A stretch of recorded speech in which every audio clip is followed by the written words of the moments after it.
So you or someone you love has ENFJ preferences and now you want to know everything that's ever been written about them. I get it, which is why I am doing this series of videos where I go through the books on my shelf and look at what all the authors have written about ENFJs or the extroverted feeling function. If we haven't met yet, hi, my name's Doris. I'm a type and relationship coach and I have ENFJ preferences myself. We've done a video on Carl Jung. The next book I want to look at is Gifts Differing by Isabel and Peter Meyers. And Extroverted Feeling, she has a couple of pages of that. So let's get cracking. I'm going to read this and then give you the live reactions to whether I think I resonate with the descriptions or not. I want to say, maybe caveat, there is no right or wrong way to have ENFJ preferences. Mileage will vary. My experience is going to be different than yours. And I also want to say that it is completely normal, acceptable, and common that you would not 100% agree with 100% of the description for 100% of the time. Extroverted feeling types, ESFJ and ENFJ. Value above all harmonious human contacts. Yeah, agreed. I mean, I like a good dog and, you know, a walk in nature and hugging a tree as well. But yes, harmonious human contacts are great. I don't like feeling like there's any tension or weirdness or fights with other people. Are best at jobs dealing with people and in situations where needed cooperation can be won by goodwill. Jobs dealing with people, yes. I don't think I would be good just sitting in a basement just inputting data somewhere. Yeah. I mean, I'm a coach for a reason, right? I like people. I like dealing with people. In situations where cooperation can be won by goodwill, you'd catch more flies with honey than with vinegar. I wonder if that's an extroverted feeling specific thing or if goodwill is something more general. Cooperation, the opposite would be you make somebody do something, and we like for people to want to be there. Although that kind of falls into the get things going interaction style. But I'm going ahead of myself. This is not interaction styles, this is MBTI type. Are friendly, tactful, sympathetic, able almost always to express the feelings appropriate to the moment. Friendly, tactful, sympathetic, yes, although also sometimes very direct, which is maybe the cultural influence here. Able almost always to express a feeling appropriate to the moment. That's actually funny. I was talking with friends and colleagues this week. We were saying how women in general were raised to be polite and say nice things. But my friends and I have this thing in common where if our mouths don't say the words, then our faces will do the talking for us. So there is that. Are sensitive to praise and criticism and anxious to conform to all legitimate expectations. Yes. I like being told when I'm doing a good job, and I get upset when I'm being criticized. Today, less so than maybe 20 years ago. Or 30 years ago, but praise and criticism are these things where it can feel like the relationship is in danger. I think that's where the harmonizing and connecting comes in.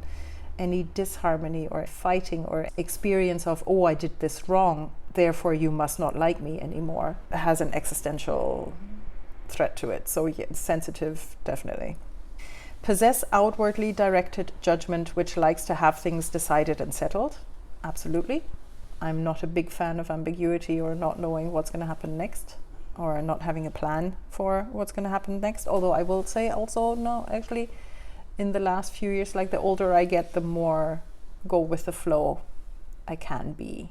I have enough practice now where I've been in situations that I couldn't plan or that were out of my control, like international relocations. I do have some practice, but it is true that I would prefer to have things settled. Yes, I can manage the other kind of situations, but I'm not very happy in them and not for very long. Are persevering, conscientious, orderly, even in small matters, and inclined to insist that others be the same. Persevering, conscientious, sure. Orderly, I don't know about that. If you saw my desk and all the things that I just throw on there, my surfaces tend to be a bit cluttered. And no, I don't think I'm very orderly because I have stuff everywhere. Are idealistic and loyal, capable of great devotion to a loved person or institution or cause? Idealistic, definitely. Loyal and capable of great devotion. I'd have to think about that, because I think when I was younger, I stayed in some friendships and relationships longer than I should have, if that is an expression of loyalty, because I didn't want to upset the order of things, the apple cart.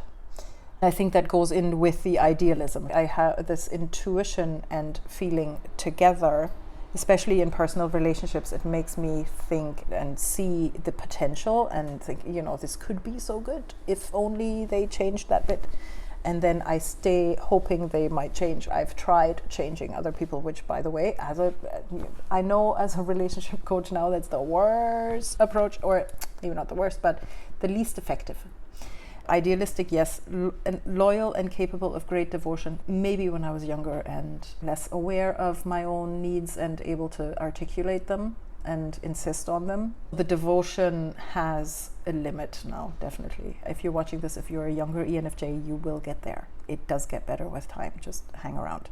May use thinking judgment occasionally to help in appreciating and adapting to points made by a thinker, but thinking is never permitted to oppose feeling. I'm not sure I get that. So thinking is never permitted to oppose feeling aims. Maybe if I think about this in terms of how would I in the end make a decision by something that has logical value or makes sense on paper, or something that feels better, then yeah, I'm gonna go with what feels better, to my detriment in many situations, because obviously a logical choice in the kind of world that we live in, logic usually wins out. But I think that's why it's so important to have extroverted feeling types on your team as well, because you don't want to disregard the idealism completely. The extroverted feeling types radiate warmth and fellowship, and they have a vital need to find corresponding feelings in others and to meet a warm response. Well, yeah, we like being liked, and we like to be in a community of people that is also happy, friendly, and outgoing. They are particularly warmed by approval and sensitive to indifference. I wonder if that's more true for NFP types or for get things going types. Approval is great, but also not too much. I don't trust too much approval, not always, but getting better. That's okay. Much of their pleasure and satisfaction comes not only from others' warm feelings, but from their own. Yeah. They enjoy admiring people and so tend to concentrate on a person's most admirable qualities. Oh God, yes. I haven't met a red flag I didn't like. The admirable qualities, I guess I should speak for myself, but part of it is because I'm quite gullible, but also I do believe in the best in people, and that's what I tend to see then. And my own pleasure and satisfaction from my own warm feelings, I can be quite happy on my own as well, because I'm optimistic. They are remarkably able to see value in other people's opinions. Yep. Even when the opinions are conflicting, they have faith that harmony can somehow be achieved and often manage to bring it about. So this is an extension, I think, of what Jung was saying. And Jung pointed it out in a way of how the extroverted feeling type can become scattered because they don't know what their own opinion is. They just agree with everybody else. If you take that to the extreme, you come across as untrustworthy and just going along with wherever the wind blows. The value of other people's opinions, for me, if somebody else has said it, then obviously they must be right. When I read things or follow other practitioners, I always think they're so much cleverer and smarter because I wouldn't have come up with that. They are so great. And they obviously must be right, and they obviously must be doing it the best way. Even when opinions are conflicting, there's also the piece I mentioned in the Jungian bit where we can see everybody's points of view, or I can see everybody's points of view. And I think extroverted feeling is a big part of understanding where people come from and being able to empathize with their positions. The task becomes to integrate the differing positions, be diplomatic and find common ground, and that is definitely something that I'm thinking of couples coaching, and how in some cases it can seem like the differences are insurmountable, but I do believe there is always a way if you want to. For clients who come to me with coaching, even though one person wants to open the marriage and the other person doesn't, there is a way to figure it out. I do believe that. Their intense concentration on other people's viewpoints sometimes makes them lose sight of the value of their own. They think best when talking with people, and they enjoy talk. Yes, So the losing sight of the value of my own, yes, thank you, that's what happens, because other people, and again, with age, this is getting better, because now, for example, when I send a newsletter, every once in a while I get a couple of responses back where people say, oh wow, that was so helpful, or oh wow, you're thinking so deeply. That has happened enough times that I'm now able to say, you know what, maybe I do have something to say about type and relationships, right? That's why I'm here also. And thinking best when talking with people, every time I have like an hour-long, Zoom or webinar or a chat with a friend afterwards, I always kick myself like, oh, we should have recorded this. This would have been a great podcast. And I enjoy to talk that is true. I'm noticing my voice is going a little bit now. And when it comes to business things, I write a lot. I script a lot of videos usually. This is a new kind of format for me. I'm trying to not script and to just chat away and see how that goes. So far it's 15 minutes in and I might be waffling, but it's definitely a little easier and it feels a little more natural because this is more unfiltered me. So we'll see how that goes. Okay. All their mental processes seem to operate best by contact. Van der Hoop says their thoughts take shape while being expressed. Yes. That's actually something I mentioned this week to a colleague of mine. I don't know often what I think until I've said it, and then once it's out, I can deal with it and pick it apart and say, oh no, actually, I don't think that, but I have to say it first. However, thoughts arising through and during the process of expression often seem lengthy and clumsy to a rapid abstract thinker. Yeah, sorry, again, waffling. There is probably an advantage for lecturers and orators in this blending of thought with speech, but it hinders extroverted feeling types from being brief and businesslike, and it often slows them down on the job. Sorry, not sorry, but yeah, that tracks. When I chat, I find, oh God, and the tangents, all the tangents. They tend to spend a great deal of time in conferences and committee meetings. Conferences, yes, because I like to go and learn with others and from others, and there's rarely a course that I've met that I didn't like. So I like to gather certifications and things. I do like a conference, although nowadays more online. I don't know if that's a COVID thing, but I do like the learning and the webinar and the things. Committee meetings, less so recently, but yes, definitely in my 30s when we lived in Texas. I was a member of the Toastmasters organization and the Association of Psychological Type. I'm still a member of the Association of Psychological Type. But while we lived in Texas during my 30s, I was a member of these organizations and I volunteered as the president and VP of Education and VP of Membership. I did a lot of volunteering, which would be committees, I guess. I learned a lot doing that volunteering, by the way. So I do recommend it. And I wonder if I want, so there's a leadership inside. Okay, tangent, right? Because we're waffling. When I'm thinking about these committee meetings, there was one where I was the president of my Toastmasters club and I was organizing the 25th anniversary event across a couple of states. And leading this anniversary committee, there was one person in charge of putting photos together and making a booklet. I remember sitting next to him while he was on the computer and telling him what to do. I wasn't a designer, he was the designer, and I was telling him what to do.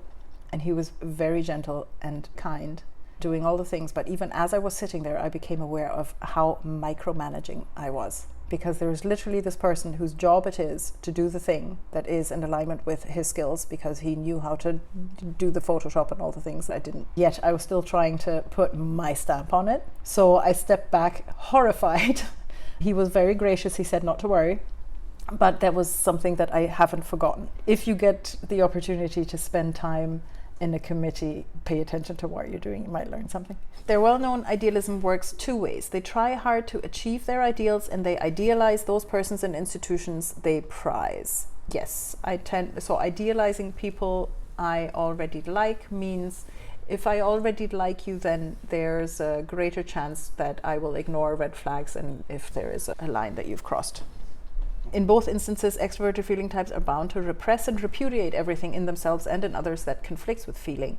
This proceeding gives rise to a lack of realism wherever feeling is involved.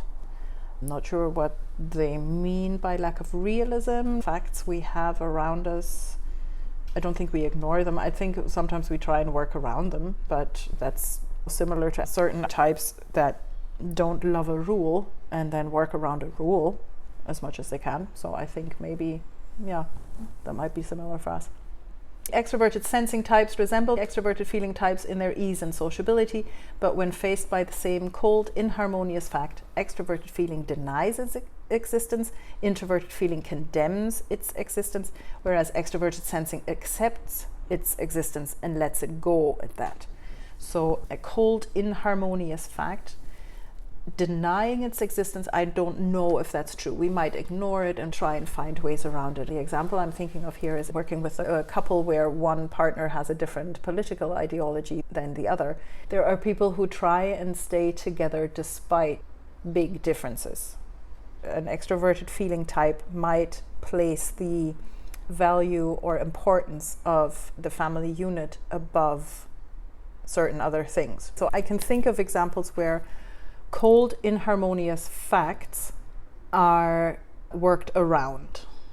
If that means denying its existence, I don't know if it does, because there's also this thing of, we'll live with it as long as we can possibly muster, and then we might draw a conclusion. Since the dominant process, feeling, is a judging process, these extroverted feeling types naturally prefer the judging attitude. Yep. It is not so much that they consciously enjoy settling things as the extroverted thinkers usually do, but they greatly like to have things settled, or at least to feel that things are settled. Yeah, absolutely. And I think I've mentioned this before, the ambiguity piece is, no, I like to know where I stand, and I like to know what's what. Yes. They tend to regard the world as a place where most of the decisions have already been made. Don't know if I agree with that, because if the decisions have already been made, then would that imply that there isn't an openness to change? I don't know if that's true. The world is a place where most decisions have already been made. I don't think I agree with this so much. I see the world and life as unfolding and moving, and we're all people with agency, and we can make decisions and change the course. I don't know if this is even what they're talking about, because I'm not really understanding what it means with the world where decisions have been made already and we just move along with them. I don't know. Does that mean that the extroverted feeling types don't feel like they can make a difference? I think we do. The desirability or undesirability of most varieties of conduct, speech, opinion, and belief seems clear to them a priori. Yes, I think this goes to the appropriateness and the moral conduct best becoming, or the product of the environment that we are. Wherever we grow up, the culture, it's something that is just in us. It might actually be collective unconscious to a point. This value judgment of here's how one should behave seems self-evident, but I don't think that's so different for other types. Other types also go through the world thinking everybody else should be like them or behave a certain way, because that's just what makes sense to them, right? They hold these truths to be self-evident, thus they are likely to have an immediate valuation of everything and an impulse to express it. Yes, to the immediate valuation, but not necessarily to the impulse anymore. I used to maybe blurt out what I thought was right or wrong, but I don't anymore.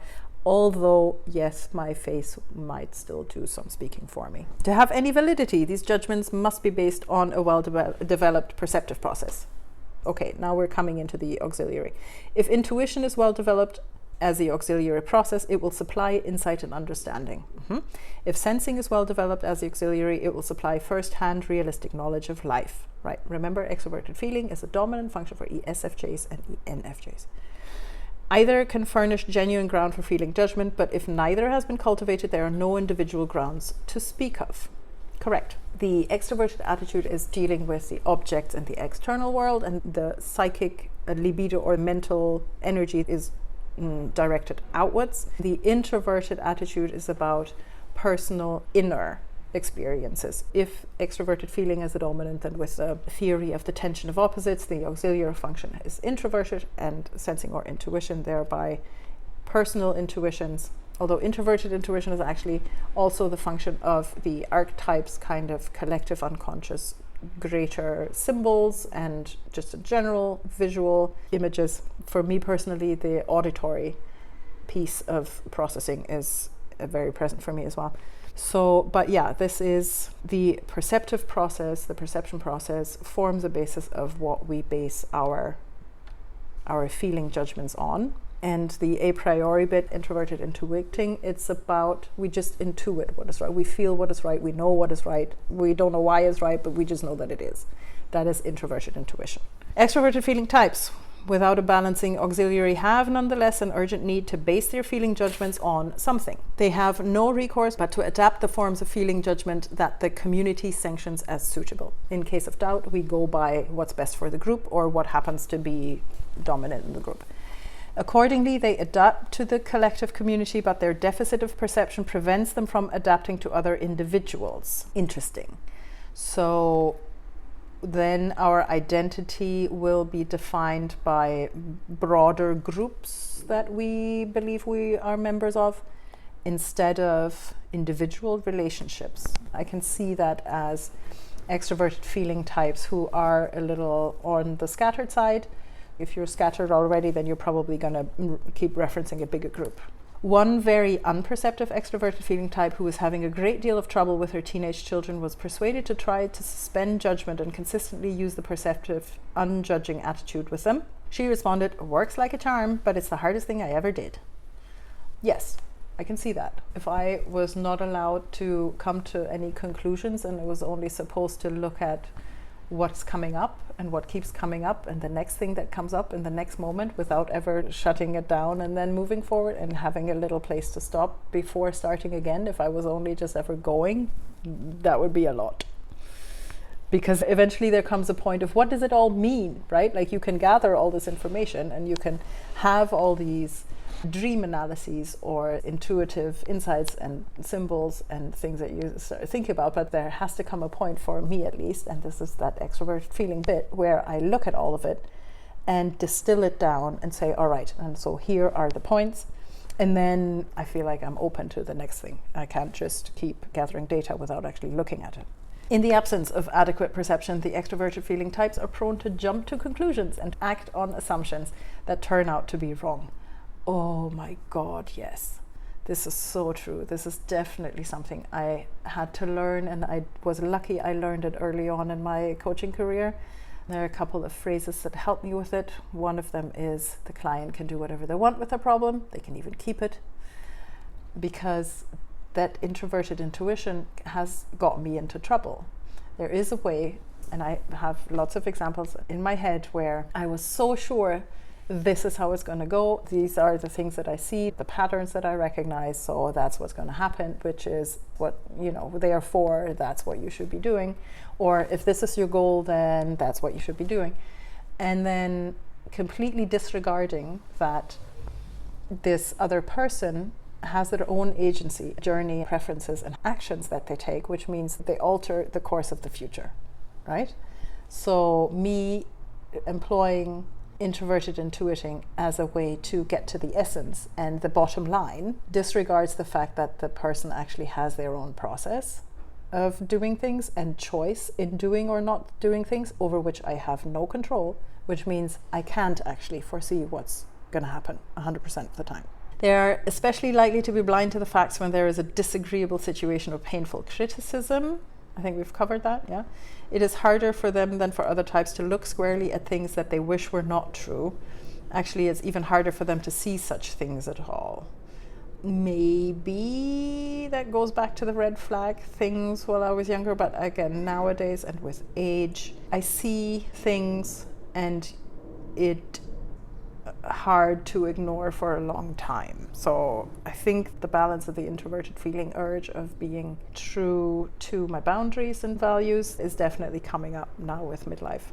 If they fail to face disagreeable facts, they will ignore the problems instead of finding good solutions. I think every type does that, right? It's not just the extroverted feeling types who have ignored things they didn't want to look at. The more you ignore something and the more you repress something, the more it's going to come bite you in the behind. They share a paragraph on extroverted feeling supported by sensing, which I'm going to ignore because we're talking about ENFJs. So extroverted feeling supported by intuition. ENFJs tend to have curiosity for new ideas, taste for books, and academic interests in general, tolerance for theory, vision, insight, and imagination for new possibilities beyond what is present or obvious or known. Yes, and yes, and yes, and yes. I love a book. I love a theory. I love learning, especially if it's about people. And imagination for new possibilities, yeah, that's that idealism, right? It could all be so nice. So beyond what is present and obvious or known. Yes, and I think the way that they worded it previously was like we're ignoring realism, and I don't think that's necessarily a bad thing, because if you just stuck with what's real, then you wouldn't really evolve or grow or develop. So there has to be a little bit of what else is there, what else could there be, and I think we're really good at that. The NF combination of warmth and insight reaches its warmest and most gracious aspect in this type. Oh. ENFJs do well in many fields, for example, as teachers, clergy, career and personal counselors, and psychiatrists. Yep. Apparently, the urge to harmonize extends even to intellectual opinions. Yes. For me, especially when I think about the things that I'm learning about type and the different theorists and the things that I'm learning about consciousness and emotional intelligence and all the different stuff that I've been reading or podcasts that I've been listening to, I am trying to get it all together and find overlaps and how it all plays together. I'm going to put a link in the description for a piece that I wrote about Lisa Feldman Barrett, Carl Jung, and Antonio Damasio about consciousness, emotion, and type, if you're interested in that. A very charming ENFJ who has been interested in type since her high school days told me, so-and-so asked me what I thought of type, and I didn't know what to tell her because I didn't know how she felt about it. Okay. Yeah, I'm not sure if I resonate with that necessarily, because I like type and I'm not afraid to tell you. Not saying something because I don't know how the other person feels about it, I guess I can maybe resonate with that because I wouldn't want to offend anyone. I don't want to offend anyone. That is something that I'm getting better at with age. Yeah, I wouldn't want to offend anyone, but sharing my position is part of being a differentiated adult where I know that I can have my opinion and somebody else can have their opinion and we don't have to agree on everything, right? Like that's the other thing that I've been learning and seeing in coaching couples. You don't have to be the same for the relationship to survive or be interesting. On the contrary, the opposing preferences or different preferences and different perspectives are what makes a relationship interesting, and you can both learn and grow from one another, more so when you're different than if you're all the same. Okay, that was Gifts Differing, Understanding Personality Type by Isabel Myers with Peter B. Meyers and what they had to say about extroverted feeling types and ENFJs. If you enjoyed this video, you're probably going to like this one as well, and I'll see you there.